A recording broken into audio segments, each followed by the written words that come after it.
Hey y'all, hope y'all doing well today. Hope you had a good week. I did. It's getting a little real. Had a home inspection yesterday, and of course, there's some things, issues and whatnot. But like most home inspections, you're gonna get issues. You nitpick everything, but I think everything's gonna be okay. Today is my youngest son's 20th birthday. I can't believe I have a 20-year-old. I can't believe he's 20 already. Like, where'd the time go? That just means you're getting old, man. What else? Um, that's it.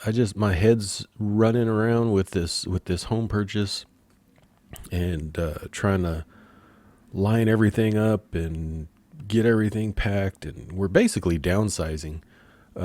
So we're gonna have to probably I'm gonna probably have to run a freaking yard sale next weekend. Not my favorite thing to do, but we're basically downsizing from a 3 bedroom, 2 bath home with a 2 car garage, 1,750 square feet, to a 2 bedroom, 2 bath, 1,300 square feet with a 1 car garage. And so we don't have the space, and I don't want the space, and we don't need all this stuff. So it's nice. It's the way we want to live moving forward. We've always been kind of minimalistic, but we're going to be forced into that now, which is nice. But there's things I want to do with the house before we move in. Replace carpet in 1 bedroom and do some painting and curtains and little stuff. But so all that stuff's running through my head, and it's just been rough. So I did start experimenting with credit spreads. I said I would be doing things with a small account in mind, and I did pretty well the first week. I don't know how much I'm going to do going forward. I think this week was an anomaly, just because of the volatility. I don't think, what I did this week, or yeah, this week was typical of what you'd expect, right? I got some pretty decent fills on some things, and then some not so decent fills on others, but everything pretty much was 100% win. So we're going to go over all the trades, and this spreadsheet we're looking at here is a work in progress. I don't like it. I'm probably going to have to redo it, but don't have the time to do it now, and probably won't have the time to do it for a while, so we're just going to have to deal with it. So we'll start off. What did I do? The indexes. I think I'm a fan of the indexes. So the Dow Jones on April 7th, we opened up a credit spread, 100 wide. So in other words, I sold the 354 put strike, and I bought the 353 put strike. So there's $100 difference there. So we sold the 354 for $5.13, or $513, and we bought the $353 put for $455. So what you do is you collect the difference in premium, which was 58 cents or $58.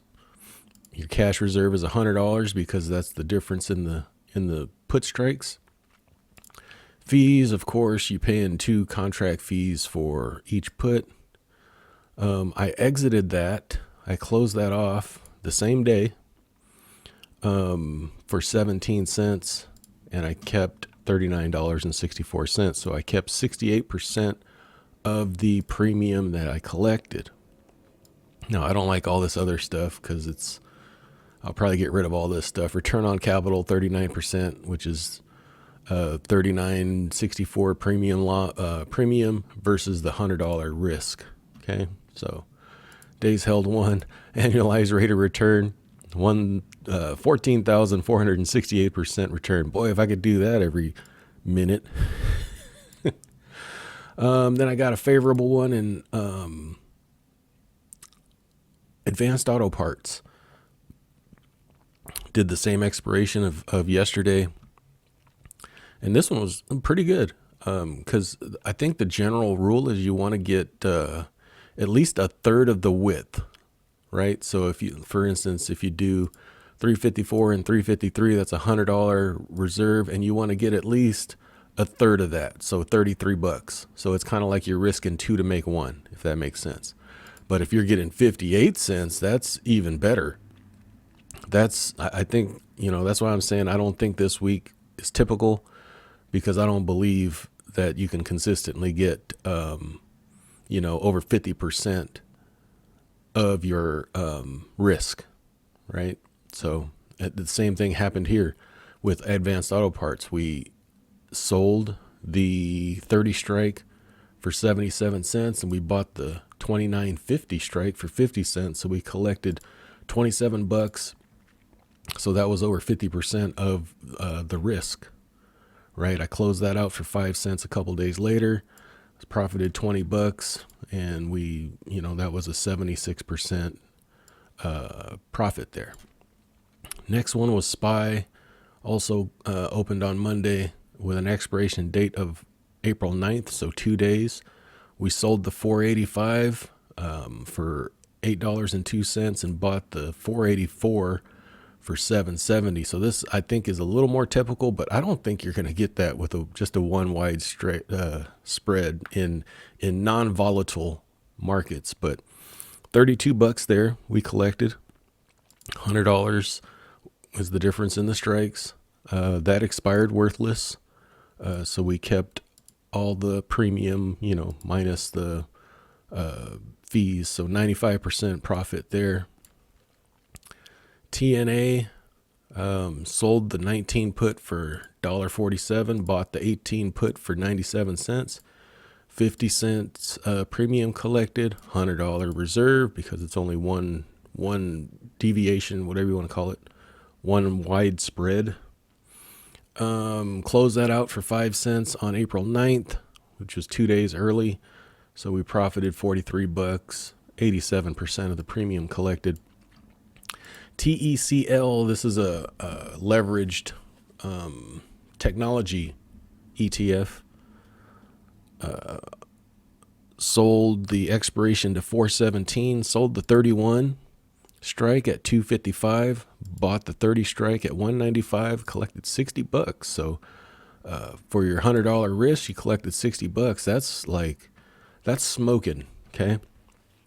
And I don't think that's typical. We closed that out the same day for 20 cents.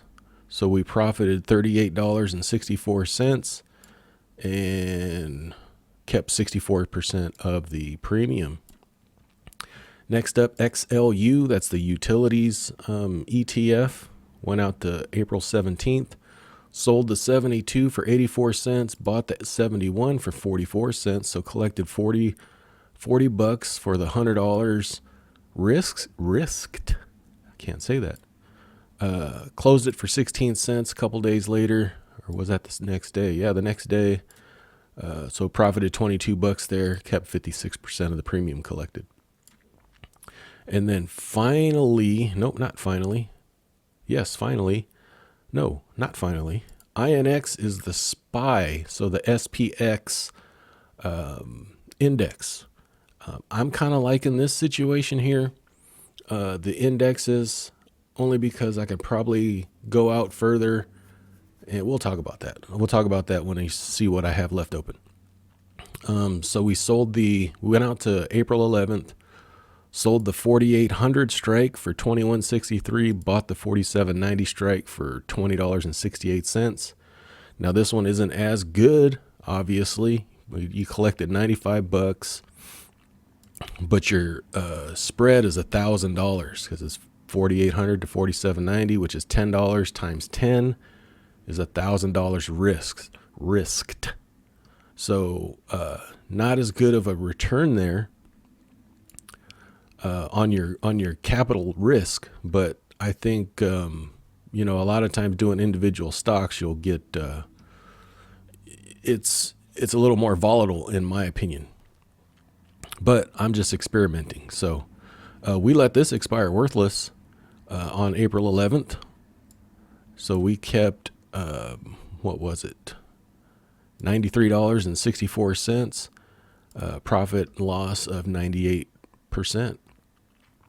And then finally, RUT, which is the Russell 2000 small cap, went out and sold the April 11th, sold the 1675 for 727, bought the 1665 for 642, collected $85. Excuse me.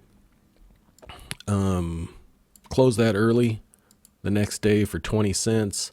So we kept $63 of that premium for 74% premium. $63 we kept for a 75% return. Now what we have left open is a Russell 2000 index. We went out to, this is where I'm experimenting, because the I guess you say rule of thumb is to go out 45 days and manage it at 3 weeks left, right? So go out 6 weeks, manage it at 3. Now I'm considering this because possibly this is something you could do pretty passively. Now, if you could sell like, a couple of these a week, every single week, eventually, you're going to have 2 fall off, and hopefully you keep 50% of the premium. You put 2 on, take 2 off, put 2 on, put 2 off, etc., etc. And we'll see how that runs. That's what I'm thinking in my head, but I don't know how it's going to look in practice. So we sold the 1610 for $50.22 and bought the 1600 for $48.22. Collected $200 in premium, and that's $1,000 cash reserve because of the spread. So that's a 20%. You're collecting 20% premium off your cash, and that's a pretty safe, strike. Because I think it's in the high 17s. I think, I'm not positive. So that's left open, and then Dutch Bros. I went out to April 17th, sold the 50 strike for $277. Bought the 49 strike for $237, so $40 premium collected. So a 40% premium to risk there, while the RUT is a 20% premium to risk there. But I went down to 15 deltas in the RUT index. So this is something I'm going to look at on Monday and see if I can put out maybe a one for May 30th. And maybe I'll sell 1 a week. I've seen, guidelines where use the 20 delta and do a, sell the 20 delta and buy the 13 delta that, gives you around a 15, 16 delta total.